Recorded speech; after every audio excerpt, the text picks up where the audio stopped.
Nice to meet you. Nice to meet you.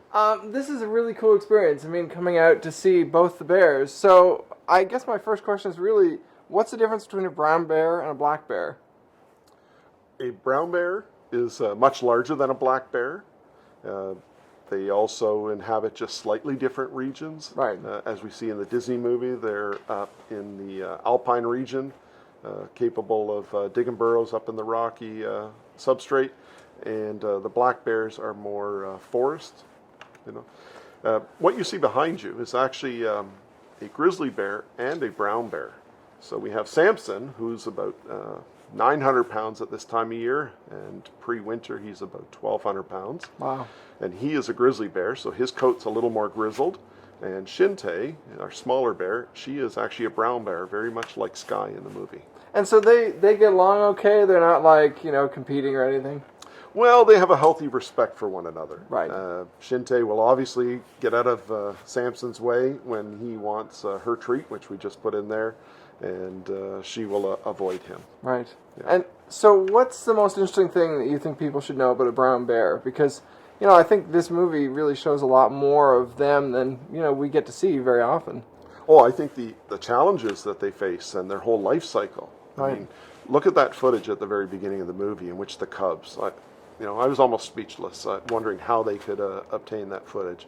The cubs are so gorgeous, right. For where they start and the sounds that they make.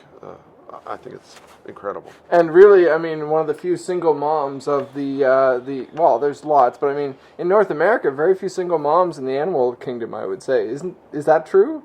Or there are lots that we don't know about, perhaps? There's quite a few. Oh. But this is just typical of the struggle to raise these cubs, right. In a very harsh environment, and the obstacles that they face. Even the males pose a risk to them. Right. And survival is a tough thing for them.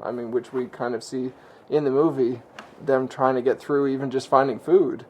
Exactly, and you see how everything is timed. The spring rains and right. the migration of the salmon up to the streams, and how everything's so dependent. And even the duration in which they hibernate. It's 6 months, right. the harshest time, and they have to be up at a certain elevation to stay asleep for a good chunk of that time. And if they emerge too early, there's no food for them.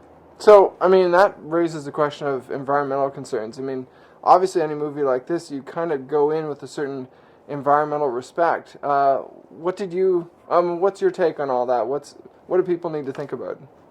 I think they need to think about what we're doing to the environment, and that's what we try to do at the Toronto Zoo, and that's the way I view Samson and Shinte as ambassadors for the bears that we see in Disneynature movie. Right. Yeah. So then, where did you start? Where did you come about to end up, managing all this?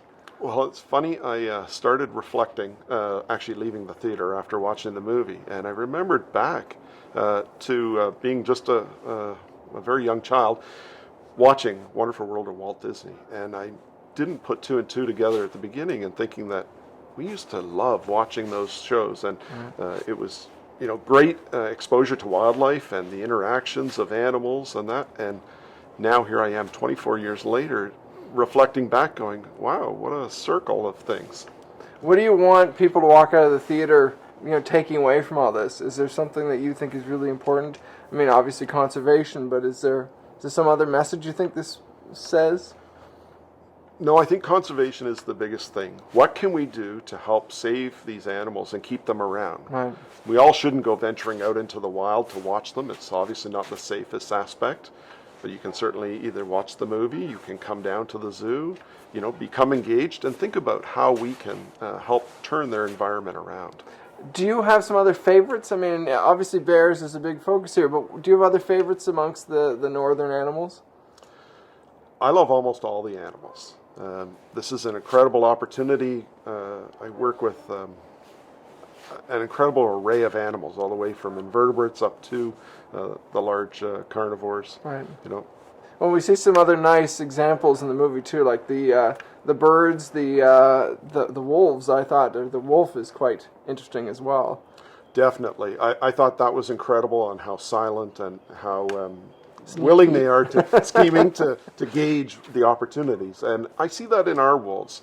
One of the things I've learned over the time, the wolves are almost silent, and the way they look at you is a little eerie at times, because they can sneak up on you. Right. So, it was quite good that the cubs were sharp enough to, keep an eye out, and you see all they have to do is call for their mother, and she comes running.